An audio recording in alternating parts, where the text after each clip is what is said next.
Hello students, तो चलिए आज हम स्टार्ट करने वाले हैं क्लास 12th चैप्टर नंबर 3 का पार्ट नंबर 8। ओके, तो चलिए आज हम स्टार्ट करते हैं। इसमें जो हमारा टॉपिक है वो है हमारा that is the variation of conductivity and molar conductivity with concentration. Variation of conductivity, that is the variation of conductivity and molar conductivity, variation of conductivity and molar conductivity with concentration, okay. Yes, ये मैंने short में लिखा है, ये conductivity है और ये भी कंडक्टिविटी है, सो थोड़ा ध्यान देना। चलिए, तो variation of conductivity and molar conductivity with concentration, तो क्या क्या वेरिएशन होता है उसके बारे में हम लोग इसमें देखने वाले हैं। तो सबसे पहले आप लोगों को क्या ध्यान रखना है, देखो कि जो भी हमारा कंडक्टिविटी होता है, मोलर कंडक्टिविटी होता है, वो चेंज होता है हमारे कॉन्सेंट्रेशन ऑफ इलेक्ट्रोलाइट के साथ साथ। अगर हमारे इलेक्ट्रोलाइट का कॉन्सेंट्रेशन चेंज हुआ तो वो दोनों भी चेंज हो जाएंगे। तो conductivity always decrease with decrease in the concentration, conductivity भी डिक्रीज हो जाएगी अगर कॉन्सेंट्रेशन हमारा डिक्रीज है, ठीक है, for both weak and strong electrolytes. अब मैं आपको एक चीज बताती हूँ, वीक एंड स्ट्रॉन्ग इलेक्ट्रोलाइट्स क्या होता है। एक होता है हमारा वीक इलेक्ट्रोलाइट्स और एक होता है हमारा strong electrolytes. Okay, strong electrolytes. अब ये वीक एंड स्ट्रॉन्ग इलेक्ट्रोलाइट्स होता क्या है।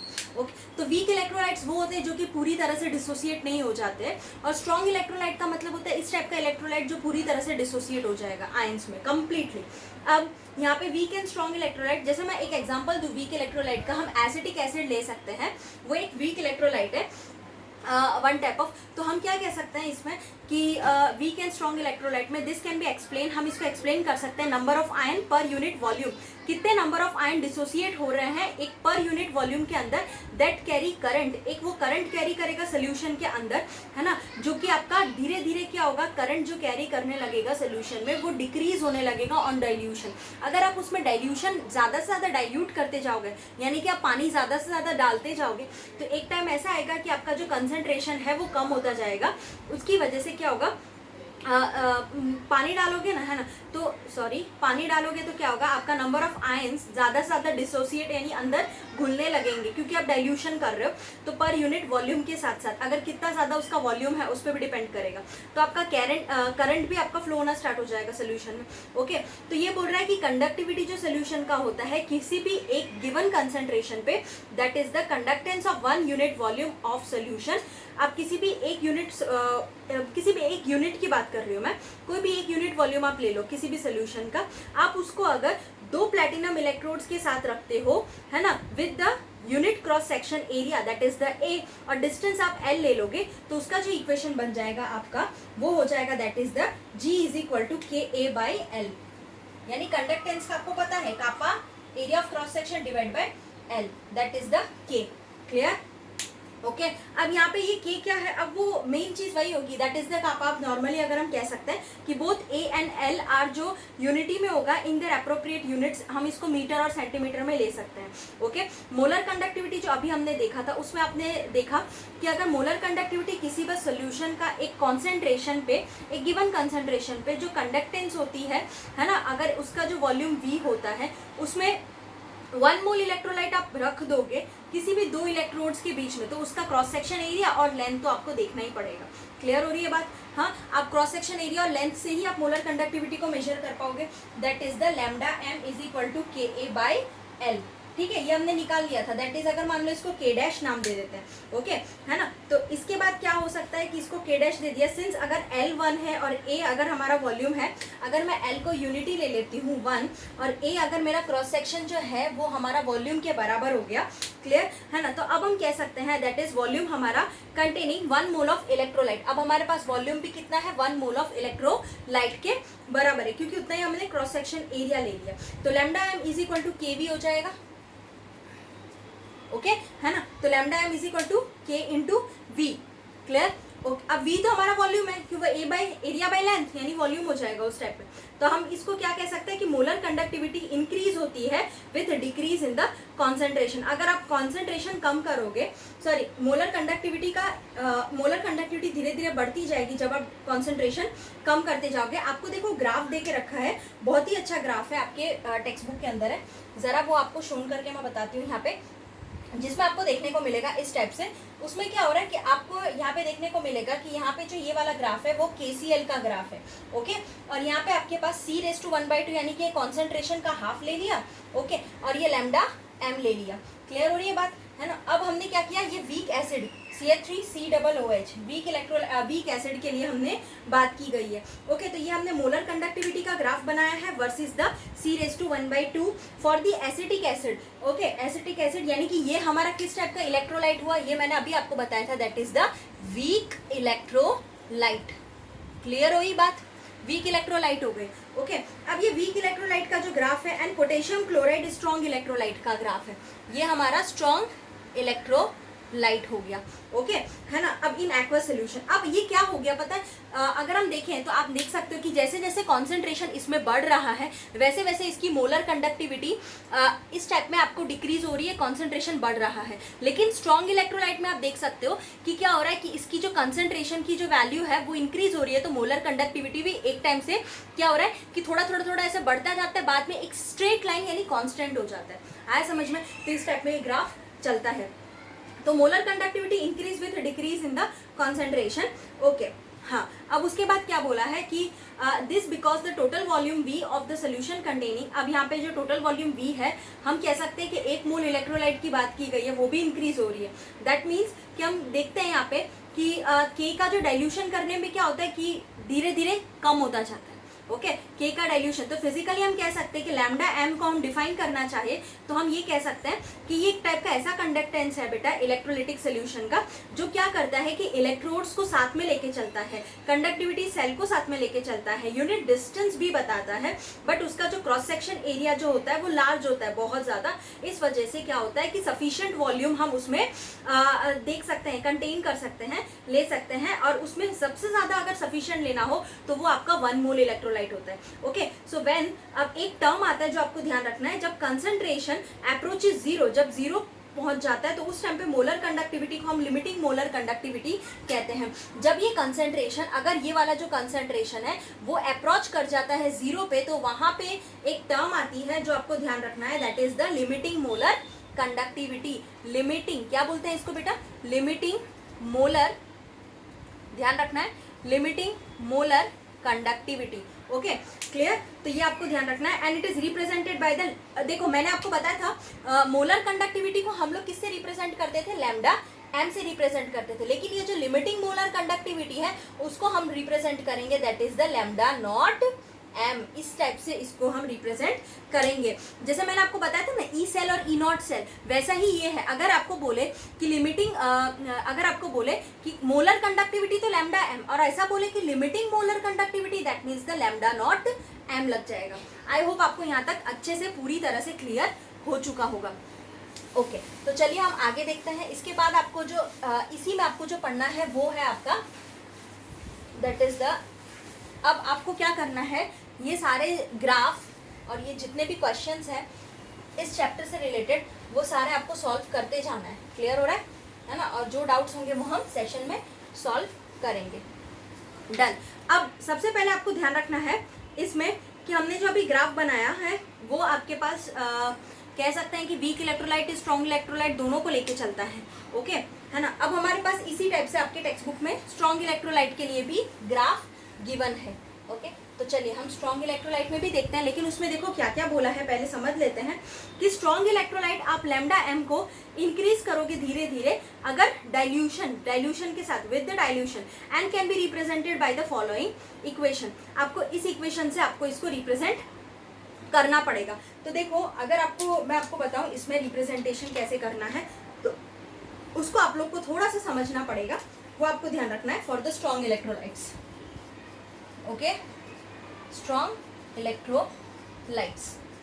क्लियर हो रही है बात, है ना। उसमें आपको क्या करना पड़ेगा, lambda m, that is the lambda not m minus AC raise to half. अब ये क्या है बेटा, that is molar conductivity, limiting molar conductivity minus AC by 1/2। मैं सारे टर्म्स आपको एक्सप्लेन करती हूँ, चिंता मत करना।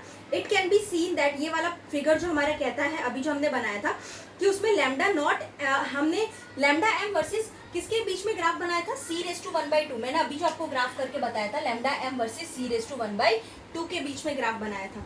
ओके, ये ग्राफ मैंने आपको दिखाया था कि वो स्ट्रेट लाइन ग्राफ आई थी, उसमें जो इंटरसेप्ट होगा वो लैम्डा नॉट एम कहला जाएगा।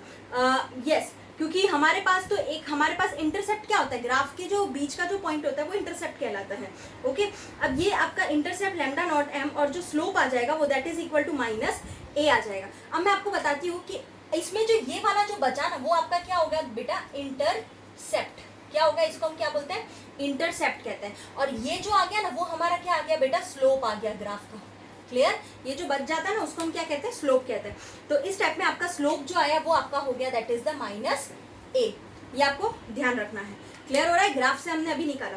अब यहाँ पे हम क्या कहेंगे कि the value of constant a for the given solvent, हमारे पास a की जो वैल्यू है एक गिवन सॉल्वेंट के लिए वो टेम्परेचर पे डिपेंड करेगा और टाइप ऑफ इलेक्ट्रोलाइट पे भी डिपेंड करेगा। दैट इज द आपके पास चार्जेस जो होंगे कैटाइन एनाइन का जो प्रोड्यूस कर रहा है ड्यूरिंग द डिसोसिएशन इलेक्ट्रोलाइट के टाइम पे, है ना, इन द सोल्यूशन। आपको पता है डिसोसिएशन जब भी होता है तो वो चार्ज क्रिएट करता है। जैसे NaCl है तो Na+Cl-, CaCl2 है तो Ca+2+2Cl-, इस टाइप में। तो 1 1 2 2 चार्ज क्रिएट करता जाएगा इलेक्ट्रोलाइट रिस्पेक्टिवली। तो जितने भी इलेक्ट्रोलाइट्स होंगे पर्टिकुलर टाइप के उनकी सेम वैल्यू हो जाएगी फॉर द टाइप A, किसी भी एक टाइप का। ओके, इसके बाद जो आपके पास एग्जाम्पल दे के रखा है 3.6, वो एक ग्राफ है, ग्राफ टाइप एग्जाम्पल है। ये मैं आपको अभी नहीं करवाऊंगी, बाद में करवाऊंगी। इसके बाद जो आपका टॉपिक आता है उसके बाद वाले टॉपिक में ही हम आगे बढ़ रहे हैं, जो कि आप लोगों को इसमें क्या करना है, ज़रा ध्यान देना। कोलरॉज लॉ, उसके बारे में हम पढ़ेंगे, वो मेन है। ये आपका जो 3.6 एग्जाम्पल है जो इतना कभी पूछते नहीं है, ठीक है, ग्राफ वाले क्वेश्चन से इस बार नहीं पूछते, बट मैं आपको करवाऊंगी, बट अभी नहीं ले रही, मैं एंड में ले लूँगी। चलिए, तो पहले हम ये वाला बहुत ही इंपॉर्टेंट लॉ है कोलरॉज लॉ, जरा वो देखते हैं क्या है, क्या क्या टर्म्स टर्मिनोलॉजी है, वो जरा हम ध्यान डालते हैं इसमें।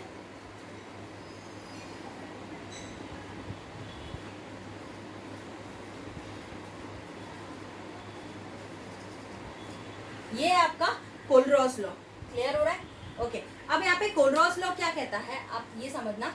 कोलरॉज लॉ जो है उसमें इसमें ऐसा बोला है कि लैम्डा नॉट एम वैल्यूज जो होती है अलग अलग for a number of strong electrolyte and observe certain regularities, अलग अलग हमें सारी वैल्यूज लैम्डा नॉट एम की इसमें देखने को मिलेगी, यानी लिमिटिंग मोलर कंडक्टिविटी की वैल्यूज हमें देखने को मिलेगी। अब यहाँ पे आप देखोगे कि यहाँ पे आपने डिफरेंस देखा लैम्डा नॉट एम का, लैम्डा एम का देखा है ना, तो वो अलग अलग इलेक्ट्रोलाइट के लिए हमने देखा। For NaX KX for any X is nearly constant. जैसा अगर आप मान लो, आपको है ना इस लॉ के अंदर क्या करना है बेटा, कोलरॉज लॉ के अंदर आपको एक्सप्रेशन सीखनी है कि आपको किस टाइप से क्या करना है कि इक्वेशन लिखनी है, राइट। तो जरा आप ध्यान देना मैं कैसे लिखती हूँ। अगर मान लो मेरे पास एक इक्वेशन है दैट इज द, अगर इसको इस टाइप में लिखते हैं lambda not M for KCl, जो कि नॉर्मली मैं अभी कोई भी ले रही हूँ, lambda not M NaCl, okay, इस टाइप में। इसके बेसिस पे सम ही पूछते हैं। दैट इज इक्वल टू आपके पास lambda not M KBr minus lambda not M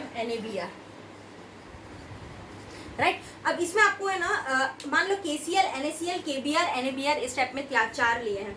अब आप उसमें भी आपको Ki Na की वैल्यू आपको गिवन है टेक्स्ट बुक के अंदर। सिमिलरली बोला है NaBr KCl वही सारे आपके वैल्यूज है ना, लैम्डा नॉट एम NaBr, ठीक है, minus lambda not M NaCl, okay, इस टाइप में। अब ये NaBr NaCl NaCl इन दोनों का लिख दिया, that is equal to lambda naught KBr minus lambda naught KCl, that is equal to lambda naught that is the KBr, okay, और फिर यहाँ पे क्या बोला है, यहाँ पे minus lambda not M KCl, clear है ना। आप कोई भी ले सकते हो, ClCl मैंने ClBr साथ में ले लिया और NaBr और NaCl वाला साथ में ले लिया, Na साथ में KK साथ में, इस टाइप में, ओके। तो दैट इज इक्वल, इसमें अप्रोक्सीमेटली सारी वैल्यूज दे के रखिए 1.8। आपको तो क्या करना है, इस बेस पे हम कह सकते हैं कि Kohlrausch law of independent migration of ions, यानी कि अलग अलग माइग्रेशन जो हो रहा है आयंस के बीच में, ये लॉ ये बताता है कि लिमिटिंग मोलर कंडक्टिविटी जो होती है इलेक्ट्रोलाइट का,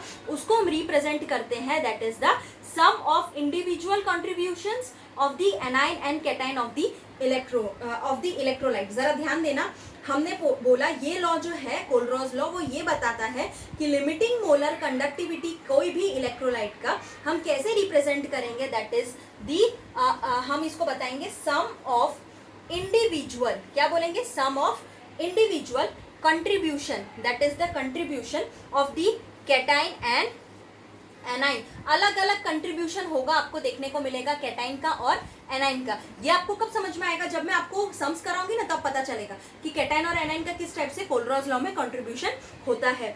एग्जांपल भी मैं आपको बताऊंगी, यहाँ पे दे के रखा है cation and A9 of an electrolyte, यहाँ पे वो लिखना है, वो इसका स्टेटमेंट हो गया ऑफ द इलेक्ट्रोलाइट, ये इसका स्टेटमेंट हुआ। आया बच्चा समझ में। अब उसके बाद है ना क्या करना है आपको, एक चीज ध्यान रखनी है कि जैसे मान लो इसको जो एक्सप्रेस करते हैं ना हम, वो आपको लिमिटिंग मोलर कंडक्टिविटी में एक्सप्रेशन करना है। जैसे कि यहाँ पे आपको इस टाइप में लिखना है लैम्डा नॉट Na प्लस, इस टाइप में लिखना है, ओके। जरा ध्यान देना, लैम्डा नॉट Na प्लस और फिर एंड, अगर मान लो मैं NaCl की बात करती हूँ तो लैम्डा नॉट Cl माइनस, इस टाइप में लिखना है इसको, okay. Are the limiting molar conductivity of the sodium and chloride ion respectively. ये लिमिटिंग मोलर कंडक्टिविटी हो गई, दोनों की लिमिटिंग आ गई ना, लैम्डा नॉट आ गया बेटा, इस वजह से क्लियर हो गया। और इसमें जो पता है हम जनरली लैम्डा इस टाइप में लिखते हैं बेटा, इस टाइप में, सॉरी इस टाइप में हम लैम्डा लिखते हैं, लेकिन आपको कोलरॉज लॉ में ध्यान रखना है, थोड़ा इस लैम्डा को ऐसे बढ़ा देना है और यहाँ पे ऐसे नॉट लगा देना है। क्लियर हो रही है बात, ये ध्यान रखना है। चलिए अब उसके बाद आपको क्या बोला है रिस्पेक्टिवली, अब उसके बाद आपको बोला है कि then the limiting molar conductivity sodium chloride ion that can be represented in the following formula. आप फॉर्मूला में कैसे रिप्रेजेंट करोगे वो भी मैं आपको समझा देती हूँ, जरा वो ध्यान रखना। आपको फॉर्मूला में रिप्रेजेंट करने के लिए कुछ नहीं करना, सबसे पहले आपको क्या करना है जरा देखना है यहाँ पे, जब भी आप फॉर्मूले में रिप्रेजेंट करते हो तो lambda not m that is equal to, मान लो आप NaCl के लिए लिख रहे हो, ये आप कोलरॉज लॉ में NaCl के लिए लिख रहे हो, तो आपको ध्यान रखना है कि लैम्डा नॉट Na प्लस है ना plus lambda naught Cl minus, इस टाइप में आपको रिप्रेजेंट करना है। अब इन जनरल हम कह सकते हैं अगर डिसोसिएशन हो रहा है ना, for the gives cation and A9 का V plus V minus, okay, तो आप V प्लस V माइनस में भी आप फॉर्मेशन में लिख सकते हो। इन शॉर्ट आपको इसी टाइप में लिखना है, ज्यादा घबराने की जरूरत नहीं, इस टाइप में ही आपको लिख देना है। अब आपको लिमिटिंग मोलर कंडक्टिविटी की सारी वैल्यू आपको टेबल में देके रखी है, दैट इज द टेबल 3.4। जरा आप नजर घुमाओगे तो वैल्यूज गिवन है इसमें लिमिटिंग मोलर कंडक्टिविटी की। मान लो एग्जाम में कितनी बार नहीं गिवन है तो आप इस टेबल में से अलग अलग आयन के लिए आप दे के रखा है, आप लोग देख सकते हो, राइट। अब देखो नेक्स्ट टॉपिक है हमारा वीक इलेक्ट्रोलाइट्स, जरा हम देख लेते हैं वीक इलेक्ट्रोलाइट्स में क्या बोला गया है, ओके। चलिए तो वीक इलेक्ट्रोलाइट्स में आपको क्या बताया है, वीक इलेक्ट्रोलाइट्स में आपको ध्यान रखना है कि वीक इलेक्ट्रोलाइट्स मैंने आपको अभी बोला कि that is the acetic acid. उसका क्या होता है कि लोअर डिग्री ऑफ डिसोसिएशन होता है, थोड़ा वो कम डिसोसिएट हो जाता है हायर कॉन्सेंट्रेशन पे। इस वजह से जो उसके जो इलेक्ट्रोलाइट्स बनते हैं तो वो उसमें क्या होता है कि मोलर कंडक्टिविटी में डाइल्यूशन हो जाता है। इस वजह से क्या होता है कि उसका डाइल्यूशन होने की वजह से इंक्रीज हो जाता है उसका degree of dissociation, and hence हम कह सकते हैं कि नंबर ऑफ आयन जो होते हैं है ना, वो जो होता है इन टोटल उसका जो वॉल्यूम होता है सोल्यूशन में that contain 1 mole of electrolyte, 1 mole electrolyte complete कर लेते हैं, ओके। तो लैम्डा m तो बढ़ने लगा, इंक्रीज होने लगा स्टेपली, है ना। हम कह सकते हैं डाइल्यूशन पे स्पेशली अगर उसका कंसंट्रेशन कम है तो भी, बट डाइल्यूशन हो रहा है ना इस वजह से, therefore lambda naught m can not B obtain bye, हम कह सकते हैं एक्स्ट्रापोलेशन। एक्स्ट्रापोलेशन का मतलब होता है two lambda m two, yes, अगर हमें lambda not m limiting molar conductivity को अगर हमें इंक्रीज करना है तो आप क्या बोल सकते हो कि it can not B obtain. आप इस टाइप से इसको ऑब्टेन नहीं कर सकते हो, जब आपको क्या करना पड़ेगा, इसको जीरो कॉन्सेंट्रेशन पे लाना पड़ेगा। दैट मीन्स इसको एक्स्ट्रापोलेट नहीं कर सकते हो आप लोग, है ना। लैम्डा m तक लेके जाके फिर आप जीरो, ऐसा सोचोगे कि जीरो कॉन्सेंट्रेशन पे ले जाते हैं और फिर बाद में अचानक से लिमिटिंग बढ़ेगी, तो ऐसा नहीं होता। आ रहा है समझ में, है ना। धीरे धीरे हमें कॉन्सेंट्रेशन को बढ़ाना पड़ता है एट एक इनफाइनाइट डाइल्यूशन पे। आप ध्यान रखना, इनफाइनाइट डाइल्यूशन पे क्या होता है कि आपका जो कंसंट्रेशन होता है वो जीरो हो जाता है ना। आप जब इनफाइनाइट डाइल्यूशन दे दोगे, आप लोग जब भी इनफाइनाइट डाइल्यूशन दे दोगे, है ना, तो आपका कंसंट्रेशन ऑब्वियसली जीरो हो जाएगा ना। आप डाइल्यूशन करते जा रहे हो तो आपका कंसंट्रेशन उस टाइम पे जीरो हो जाएगा, तो इलेक्ट्रोलाइट जो डिसोसिएट करना होगा वो कंप्लीटली डिसोसिएट हो जाएगा, that is alpha is equal to 1। Alpha is equal to 1, यानी नंबर ऑफ डिसोसिएशन जो होगा वो कंप्लीटली हो जाएगा, that is alpha is equal to 1, but at such low concentration पे, एकदम कम कंसंट्रेशन पे। और कंडक्टिविटी जो होगी सोल्यूशन की वो भी कैसी हो जाएगी, बहुत स्लो हो जाएगी, लो हो जाएगी, that is can not be measured accurately, measure नहीं कर पाएंगे। देयरफॉर लैम्डा नॉट एम जो होता है हमारे पास for the weak electrolyte, lambda not limiting molar conductivity होती है जो वीक इलेक्ट्रोलाइट की, वो हम Kohlrausch law of independent migration of ion जो है अभी हमने पढ़ा उससे हम निकाल सकते हैं। अगर मान लो कंसेंट्रेशन C है हमारे पास और अल्फा आपके पास डिग्री ऑफ डिसोसिएशन है, तो हम कह सकते हैं कि then it can be obtained, हम कह सकते हैं कि रेशियो अगर मुझे लेना है lambda m to the concentration C limiting molar conductivity m lambda not m, तो आपको ध्यान रखना है कि अगर मान लो हमारे पास degree of dissociation that is the alpha is equal to, आपका फॉर्मूला होता है lambda m divide by lambda not m, ये ध्यान रखना है। ये आपका दैट इज, ये फॉर्मूला बहुत जगह यूज हो जाएगा, ये आपका बहुत जगह यूज होगा।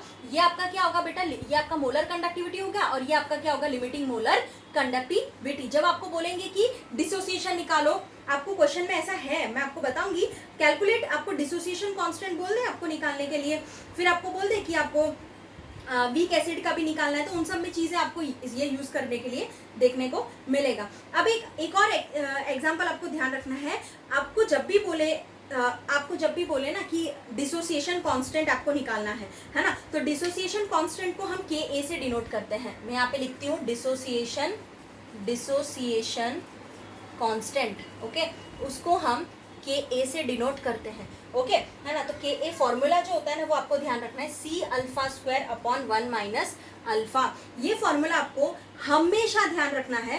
क्लियर हो रहा है, ये formula that is the main formula है डिसोसिएशन कांस्टेंट का। क्लियर हो गई बात, इतनी बात समझ में आ गई। C मतलब कॉन्सेंट्रेशन, अल्फा मतलब यहाँ से आप अल्फा निकाल लेना, 1 माइनस अल्फा करके बात कंप्लीट करके डिसोसिएशन कांस्टेंट कंप्लीट निकाल लेना। अब कुछ एप्लीकेशन है कोलरॉस लॉ की, जरा हम देख लेते हैं क्या क्या बोला है एप्लीकेशंस के अंदर, है ना, वो जरा हम देख लेते हैं। यस, एप्लीकेशन जो कोलरॉस लॉ में है वो इंपॉर्टेंट है, एक बार देख लो कि इतना ज्यादा नहीं पूछते। कोलरॉस लॉ में क्या है कि इंडिपेंडेंट, ये एक टाइप का इंडिपेंडेंट माइग्रेशन है आयंस का, जिसमें कि ये पॉसिबल है हमें लैम्डा नॉट m कैलकुलेट करना किसी भी इलेक्ट्रोलाइट के लिए, अगर हमें लैम्डा नॉट पता हो इंडिविजुअल आयन का, तब, है ना। मोर ओवर हम क्या कह सकते हैं कि वीक इलेक्ट्रोलाइट्स है जैसे कि एसिटिक एसिड है हमारे पास, तो ये पॉसिबल है, हम डिटरमाइन कर सकते हैं वैल्यू डिसोसिएशन कांस्टेंट की वंस अगर हमें लैम्डा नॉट m और लैम्डा m पता हो एक गिवन कॉन्सेंट्रेशन C पे, तो वो उसका एक एप्लीकेशन हो गया। ओके, चलिए अब हम इसका सम्स करेंगे, that is the example number 3.7 and 3.8, उसके बाद 3.9 है, 3 एग्जांपल है, वो हम टेक्स्ट बुक में से आपको करके बताऊंगी। चलिए करते हैं, जरा ध्यान देना, बहुत ही सिंपल, बहुत ही अच्छा एग्जांपल है, ज्यादा इसमें कुछ करने की आपको जरूरत नहीं पड़ेगी, है ना, और आपको इंटेक्स्ट क्वेश्चन से उसी के बेसिस पे हैं जो आपको क्लियर हो जाएंगे। क्लियर हो गया, चलिए तो हम स्टार्ट करते हैं एग्जाम्पल नंबर 3.7। क्या बोला है एग्जाम्पल 3.7 में, जरा ध्यान देना। यस, ये कोलरॉस लॉ के बेस पर ही क्वेश्चंस है। Calculate lambda naught m for CaCl2 and MgSO4 from the given data table इन 3.4। आपको टेबल 3.4 में आपको लैम्डा नॉट m, इसमें लैम्डा नॉट m ही निकालना है, लेकिन CaCl2 MgSO4 के लिए जिसकी वैल्यू आपको टेबल 3.4 में गिवन है, ओके, तो वो आपको टेक्स्ट बुक से रेफर करनी है, टेबल 3.4 आपको वैल्यू गिवन देगा, ठीक है। चलिए, तो लैम्डा नॉट m हमें CaCl2 के लिए निकालना है ना बेटा, लैम्डा नॉट m हमें CaCl2 के लिए निकालना है, ओके। तो हमें क्या करना पड़ेगा इसके लिए, हम जानते हैं कोलरॉस लॉ में एक्सप्रेशन कैसे लिखते हैं, लैम्डा नॉट Ca+2 प्लस, अब CaCl2 है, Cl2, तो क्या करेंगे हम 2 लैम्डा नॉट Cl माइनस, इस टाइप में कर देंगे। आया समझ में, क्लियर हो गया, है ना। अब आप टेबल देखोगे ना तो लैम्डा नॉट Ca+2 की वैल्यू वहीं पे गिवन है, दैट इज द 119, ओके, है ना, वो है Ca+2 के लिए प्लस 2 इंटू 76.3, इस टाइप में वैल्यू गिवन है। इसको आप सॉल्व करोगे ना, तो आपका आंसर आ जाएगा 271.6 siemens centimetre square mole inverse, क्योंकि यूनिट लगाना मोस्ट इंपॉर्टेंट है, ओके। अब वैसे ही आप लैम्डा नॉट m निकाल लो, किसके लिए, MgSO4 के लिए, ओके। अब इसका पहले एक्सप्रेशन लिखो, Mg+2 प्लस क्या करोगे, lambda naught SO4 minus 2, clear, वो लिख दिया, सारी वैल्यूज डाल दो। लैम्डा नॉट Mg+2 की वैल्यू होती है 106 और 160, ये दोनों वैल्यू आपको टेबल में गिवन है, पुट अप करो, 266 आंसर आ जाएगा, siemens centimetre square mole inverse. Clear हो गई बात, है ना। ये आपको टेबल गिवन है, उसमें से वैल्यू आपको मिल जाएगी। डन। अब ये क्वेश्चन नंबर था 3.7, हम देखते हैं क्वेश्चन नंबर 3.8। फास्ट जरा हम देखेंगे, कोई भी प्रॉब्लम हो, कोई भी डाउट हो तो मुझसे पूछ लेना, थोड़ा मैं फास्ट जा रही हूँ इस वजह से। Lambda not M for the NaCl HCl and NaAC। आपके पास तीन है, NaCl HCl NaAC, तीनों का आपका लैम्डा नॉट एम की वैल्यू फिक्स गिवन है, वो आपको दे के रखा है 126.4, 126.4, 425.9 and 91 siemens centimetre square mole inverse. इस टाइप में तीन वैल्यू गिवन है आपको respectively. Calculate lambda naught for HAC। आपको लैम्डा नॉट निकालना है ना, HAC का निकालना है। आपको पता है AC मतलब क्या होता है, एसीटेट, है ना, और H मतलब एसिटिक एसिड। बेटा एसीटेट ग्रुप जो होता है ना वो ये होता है इस टाइप में, ये आपका एसीटेट ग्रुप हो गया, CH3COO माइनस। ये बात समझ में आती है ना, है ना। तो एसीटेट मतलब ये ग्रुप हो गया, और H दिया है मतलब क्या हो गया, एसिटिक एसिड हो गया। चलिए, तो ये बात आपको पता चल गई, CH3COOH के लिए आपको निकालना है, राइट। तो अब हम क्या करेंगे, हमें तो पता है तीन वैल्यूज है हमें, NaCl HCl NaAC तीन गिवन है और उसकी वैल्यू भी हमें गिवन है, बट आपको इसको बेटा इस टाइप से अरेंज करना है कि प्लस माइनस करके आपके पास सिर्फ और सिर्फ HAC बचना चाहिए, ओके, है ना। तो HAC ही बचना चाहिए। तो उसके लिए आपको क्या करना पड़ेगा, जरा ध्यान देना आप लोग उसमें कि सबसे पहले आपको यहाँ पे lambda not M for the HAC that is equal to, आपको यहाँ पे lambda naught H plus plus lambda naught AC, आपको तो यही निकालना है ना। आपको तो क्या करना है, lambda naught H plus plus lambda naught AC minus. उसके लिए मुझे आपको पहले एक चीज़ बतानी पड़ेगी, that is equal to, equation आप ध्यान से देखना, हमने पहले यहाँ पे लैम्डा नॉट HCl, पहले ही हमने HCl का लिख दिया, ओके, फिर प्लस प्लस करके मैंने यहाँ पे yes AC minus, okay, AC minus plus Na plus minus lambda naught Cl minus lambda not Na plus, इस टाइप में, ओके। तो अब मैं आपको बता सकती हूँ यहाँ पे कि मैंने जो लिखा है वो HCl plus lambda not M NaAC, okay, minus lambda not M NaCl, yes, बिल्कुल परफेक्ट। अब मैं आपको बताती हूँ क्या करना है। HAC CH3COOH का हमें निकालना था बेटा, तो उस वजह से हमने यहाँ पे ये लिखा, आपने इसको इस एक्सप्रेशन में डाला, lambda naught H plus plus lambda naught AC minus करके लिख दिया, ओके। अब आपको ये चीज़ पता है कि आपको HCl गिवन था, फिर यहाँ पे NaAC गिवन था, फिर NaCl गिवन था, आपको प्लस माइनस करके वो चीज़ लानी है, ये आपको पता चलता है, ओके। तो यहाँ पे आपको क्या करना है, HCl लिखा हमने, प्लस NaAC लिखा, है ना, फिर माइनस क्या किया, NaCl किया। अब आप जानते हो यहाँ पे कि यहाँ पे plus lambda naught Cl minus, और ये वाला देखो minus lambda naught Cl minus, आपस में कैंसिल हो गया क्योंकि हमें उसकी ज़रूरत नहीं थी, हमें तो HAC चाहिए, तो लास्ट में वही बचना चाहिए। इस टाइप में हम उसको अरेंज कर रहे हैं, ओके, है ना। अब यहाँ पे हम क्या करेंगे, H प्लस तो एज इट इज़ रहेगा, क्लियर हो गया। अब Na की बात आती है तो देखो प्लस Na माइनस Na उड़ गया, है ना, कोई दिक्कत नहीं है। तो देखो हमारे पास ये बच गया और ये बच गया, क्लियर हो गई। तो देखो मैंने सबसे पहले किसको अरेंज किया था बेटा, HCl को अरेंज किया था, तो HCl लिख दिया था प्लस, तो प्लस की साइन लगाई थी, फिर मैंने NaAC को अरेंज किया था, तो NaAC लिख दिया, है ना, फिर माइनस की साइन, तो माइनस की साइन लगाई, फिर मैंने NaCl को अरेंज किया, तो देखो फिर मैंने NaCl लिख दिया। आ रहा है समझ में। अब आपको सारी की सारी वैल्यूज ही पुटअप करनी है और आपको कुछ करने की जरूरत है नहीं। आ रहा है समझ में अच्छे से, ओके। ये आपको एग्जाम में पूछेंगे, है ना, तो जरा आप लोग इसका प्रैक्टिस करना थोड़ी, है ना, तो आपको आ जाएगा। चलिए, तो इसके बाद आपको क्या करना है, सारी वैल्यूज ही गिवन है ना। तो देखो मैं सारी वैल्यू पुटअप करती हूँ, 425.9, 91 माइनस 126.4, ये सारी लैम्डा नॉट की वैल्यू गिवन ही है, तो 390.5 siemens centimetre square mole inverse.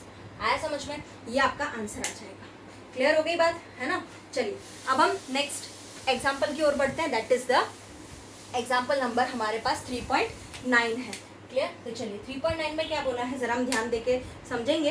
3.9 में बोला है that is the conductivity of 0.001028 मोल पर लीटर। आपको कंडक्टिविटी मोल पर लीटर है, यानी कॉन्सेंट्रेशन पहले ही दे दिया। ओके, तो कंडक्टिविटी एसिटिक एसिड का है आपके पास 4.95 इंटू 10⁻⁵ सीमेंस सेंटीमीटर इनवर्स। तो ये आपको 4.95 कंडक्टिविटी गिवन है। ओके, फिर बोला है आप लोगों को ये कंडक्टिविटी आ जाने के बाद उसके बाद बोला है yes calculate its dissociation constant. आपको डिसोसिएशन कांस्टेंट निकालना है इफ लैम्डा नॉट एम जो आपको एसिटिक एसिड का है वो भी आपको गिवन है, that is the 390.5 siemens centimetre square mole inverse. Clear है ना? तो चलिए अब हम निकालते हैं, जरा ध्यान देना, इसमें कोई डाउट हो तो मुझसे क्लियर कर लेना। क्लियर? चले, तो अब हम सबसे पहले क्या करेंगे, हमें तो पता है कि मोलर हमारे पास कॉन्सेंट्रेशन है बेटा और कंडक्टिविटी गिवन है, तो कॉन्सेंट्रेशन और कंडक्टिविटी से मैं लैम्डा एम निकाल सकती हूँ ना, मोलर कंडक्टिविटी है ना, क्योंकि कंडक्टिविटी डिवाइड बाय कॉन्सेंट्रेशन, यही तो फॉर्मूला होता है ना। तो ये हमें गिवन है, तो देखो 4.95 इंटू 10⁻⁵ ये हमें कंडक्टिविटी गिवन थी, है ना, और हमें कंसेंट्रेशन भी क्वेश्चन में गिवन था, है ना। क्या गिवन था? 0.001028। ओके, ये हमें गिवन था, तो हमने इसको मल्टीप्लाई बाय 1000 कर दिया। क्यों? क्योंकि हमारे पास इसको लीटर में कन्वर्ट करना था, मतलब चेंज करना था सेंटीमीटर क्यूब का यूनिट्स के हिसाब से, राइट। तो ये हमारा 48.15 siemens centimetre cube mole inverse आ जाएगा। यहाँ तक क्लियर? अच्छा, अब ये हमारा क्या निकल गया बेटा? मोलर कंडक्टिविटी, क्योंकि हमारे पास कंडक्टिविटी थी और कंसंट्रेशन था, तो हमने ये निकाल दिया। अब हमें क्या निकालना है बेटा? अल्फा निकालना है, दैट इज हमारे वो फॉर्मूला पता है, molar conductivity divide by limiting molar conductivity. आपको पता है मोलर कंडक्टिविटी जस्ट अभी हमने निकाला, दैट इज 48.15। ओके, है ना, और limiting molar conductivity acetic acid का गिवन है, दैट इज द 390.5। ये आपको गिवन है for the what? Acetic acid. तो इसको आप सॉल्व करोगे तो क्या आंसर आएगा? 0.1233। ओके, ये आंसर आ गया, है ना। अब आपको क्या निकालना है? डिसोसिएशन कांस्टेंट निकालना है, तो वो आपका क्या होता है? C alpha square upon 1 minus alpha, ये होता है ना डिसोसिएशन कांस्टेंट, मैंने आपको अभी फॉर्मूला बताया था। तो कॉन्सेंट्रेशन क्या है बेटा? डायरेक्ट पुटअप करो, कॉन्सेंट्रेशन 0.001028, है ना, इंटू अल्फा, अभी निकाला अल्फा, ये रहा हमारे पास 0.1233, है ना। तो 0.1233 का whole square divide by 1 minus 0.1233। Okay, ये कर दोगे, है ना, पूरा सॉल्व करोगे, आंसर आएगा 1.78 इंटू 10⁻⁵ मोल पर लीटर। ओके, ये आपको थोड़ा सा ध्यान रखना है, बाकी आपको समझ में आ जाएगा। इस टाइप के क्वेश्चंस ऑलवेज पूछे जाते हैं। ओके, तो थोड़ा आप लोग ध्यान देके इस टाइप के क्वेश्चंस को सॉल्व करना।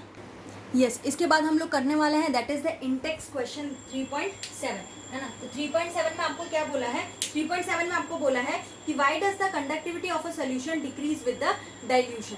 क्यों कंडक्टिविटी जो सोल्यूशन का होता है वो डाइल्यूशन के साथ कम कम हो जाता है। ओके, तो वो आपको ध्यान रखना है। यस, तो हम लोग बात कर रहे थे इंटेक्स क्वेश्चन की। तो सबसे पहले आपको 3.7 में आपको क्या करना है इंटेक्स क्वेश्चन में कि why does the conductivity of a solution decrease with dilution. क्यों कंडक्टिविटी डिक्रीज हो जाती है? कंडक्टिविटी सोल्यूशन की डिक्रीज हो जाती है अगर हम डाइल्यूशन करते हैं तो, है ना। तो कंडक्टिविटी जो सोल्यूशन की होती है, it is the conductance of ion present in a unit volume of solution. कितना आयंस जो है उसकी कंडक्टिविटी प्रेजेंट होती है कि एक वॉल्यूम में। ओके, है ना, सोल्यूशन के अंदर एक वॉल्यूम होता है उसका फिक्स्ड, इस स्टेप में प्रेजेंट होता है। उसमें क्या होता है कि नंबर ऑफ आयंस जो है वो रिस्पॉन्सिबल होता है करंट के लिए। जितने आयंस ज्यादा प्रेजेंट होंगे उतना करंट भी ज्यादा फ्लो होगा। ओके, तो वो आपको नंबर ऑफ आयंस पे डिपेंड करता है कि आप जितना आयंस प्रोड्यूस करोगे उतना ही ज्यादा आपका करंट बनेगा। ओके, है ना। तो नंबर ऑफ द आयंस जो आप बोल रहे हैं, number of ions that is responsible of carrying current, so it decrease when the solution is diluted. अगर उसमें आप डाइल्यूशन ज्यादा करते जाओगे तो आयन घटता जाएगा। आया समझ में? As a result the conductivity of a solution decreases with the dilution. Okay, अब हम देखते हैं 3.8। ओके, 3.8 इंडेक्स में क्या बोला है? 3.7 मैंने आपको समझा दिया। 3.8 में आपको ध्यान रखना है, suggest a way to determine the lambda not M value for the water. आपको एक लैम्डा नॉट एम वैल्यू निकालनी है वाटर के लिए, है ना। तो आपको क्या करना है? Kohlrausch law of independent migration apply करना है। ओके, तो आप वाटर के लिए कैसे निकालोगे उसमें ध्यान रखना है। लैम्डा नॉट एम वाटर का अगर आपको निकालना है तो उसके लिए आपको लैम्डा नॉट एच प्लस, है ना, ये आपको करना पड़ेगा, plus lambda not OH minus, इस टाइप में। ओके, अब इसको है ना बनाना है तो आपको क्या करना पड़ेगा? Lambda naught H plus plus lambda naught Cl minus, ये लिख दिया, और फिर यहाँ पे आपको lambda naught Na plus plus, आपको ये चीज ध्यान रखनी है, OH माइनस, मतलब मैंने NaOH भी लिया है और फिर मैंने यहाँ पे NaCl भी लिया है। ओके मैंने इसमें क्या क्या लिया है मैं आपको बताती हूँ, है ना, जिसकी वजह से मेरे पास सिर्फ और सिर्फ अब वाटर ही बचेगा। ओके ऐसा आपको लेना पड़ेगा। देखोगे आप, मैं आपको बताऊं कि आपके पास सिर्फ H प्लस और OH माइनस ही बचेगा। अब यहाँ से प्लस Cl माइनस कैंसिल होगा, यहाँ से माइनस Cl माइनस हो जाएगा, क्योंकि ब्रैकेट ओपन कर देंगे इस हिसाब से। यहाँ पे plus Na minus Na cancel, आपके पास सिर्फ HOH बच गया। क्लियर, और हमें वही चाहिए था, वाटर ही चाहिए। ओके इस वजह से तो आपको यहाँ पे कंबाइन इक्वेशन तो लिखनी ही पड़ेगी कि आपने क्या ऐड किया। तो मैंने पहले HCl बनाने के लिए पहले मैंने क्या किया, HCl लिखा, है ना, फिर मैंने क्या किया यहाँ पे लैम्डा नॉट M NaOH किया, यस बिल्कुल परफेक्ट NaOH किया, माइनस माइनस क्या किया मैंने, माइनस किया मैंने लैम्डा नॉट M NaCl किया। ओके वो किया, यहाँ तक क्लियर हो गया। ये बात आपको ध्यान रखनी है। तो ये इक्वेशन थी मेरी, तो ये था आपको हम कह सकते हैं कि वाटर बनाने के लिए हमें इन इक्वेशन की जरूरत पड़ी। क्लियर हो गई बात। ओके ये चीज आपको यहाँ पे ध्यान रखना था। ओके अब आपको क्या करना है, यहाँ पे जो नेक्स्ट क्वेश्चन जो आता है वो है आपका 3.9 that is the molar conductivity. इसमें बोला है आपको मोलर कंडक्टिविटी और 0.025 मोल पर litre methanoic acid is 46.1 siemens centimetre square mole inverse. आपके पास कॉन्सेंट्रेशन गिवन है 0.025। ओके उसमें आपका कंडक्टिविटी भी गिवन है ना। तो आपको डिग्री ऑफ डिसोसिएशन निकालना है, मतलब आपको क्या निकालना है बेटा, अल्फा निकालना है, और आपको निकालना है डिसोसिएशन कांस्टेंट के ए निकालना है, के अल्फा बराबर है ना। तो आपको क्या करना है उसके लिए मैं आपको बताती हूँ। आपके पास कॉन्सेंट्रेशन गिवन है 3.9, जरा आप देखना, है ना। 3.9 के अंदर आपको सबसे पहले आपको देखना है कि आपके पास लैम्डा M जो है मोलर, यस आपके पास मोलर कंडक्टिविटी गिवन है, मोलर कंडक्टिविटी बोला है, दैट मीन्स आपके पास कॉन्सेंट्रेशन आपके पास गिवन है दैट इज 0 पॉइंट समथिंग, है ना। वो आपको ध्यान रखना है कि क्या क्या गिवन है वो पहले आपको लिख देना है। तो 0.025 ओके ये आपका मोल पर लीटर, ये आपको गिवन है कॉन्सेंट्रेशन। क्लियर है ना। ये होने के बाद आपके पास लैम्डा M 46.1 गिवन है, 46.1 ये आपका मोलर कंडक्टिविटी गिवन है। क्लियर हो गई। फिर आपके पास जो है यहाँ पे हमें H प्लस 349.6 ओके, और यहाँ पे हमारे पास HCOO माइनस वो उसकी वैल्यू यस एक मिनट, H प्लस जो है हमारा बराबर है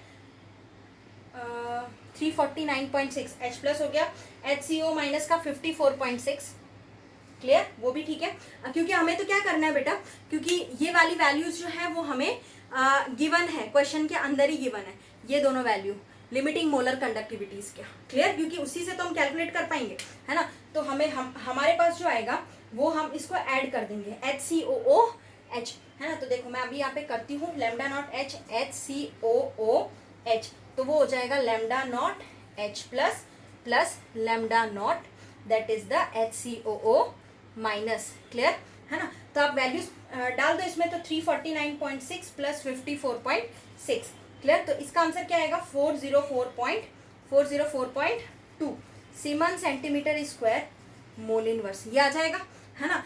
ये वैल्यू आने के बाद आप कह सकते हो कि आपको क्या करना है, इसके बाद तो कुछ नहीं करना, डायरेक्ट क्या करना है, आपके पास अल्फा आ जाएगा। जरा देखना, डायरेक्ट अल्फा निकालते हैं हम लोग।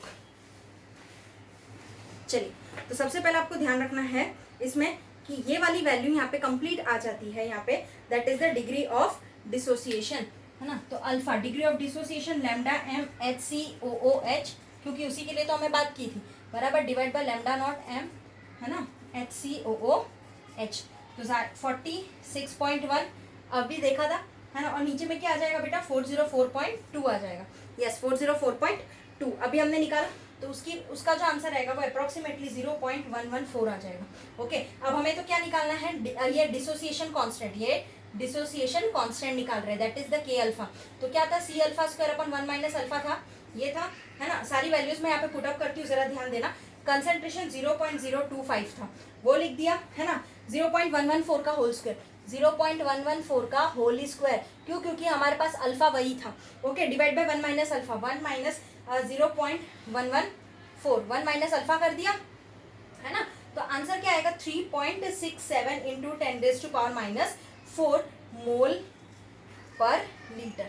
ओके ये आपका आंसर है। कोई भी डाउट हो तो आप मुझसे क्लियर कर लेना। तो आज इस वीडियो के लिए इतना ही, कोई भी प्रॉब्लम हो, कोई भी डाउट हो तो आप मुझसे क्लियर कर लेना। Okay thank you so much students.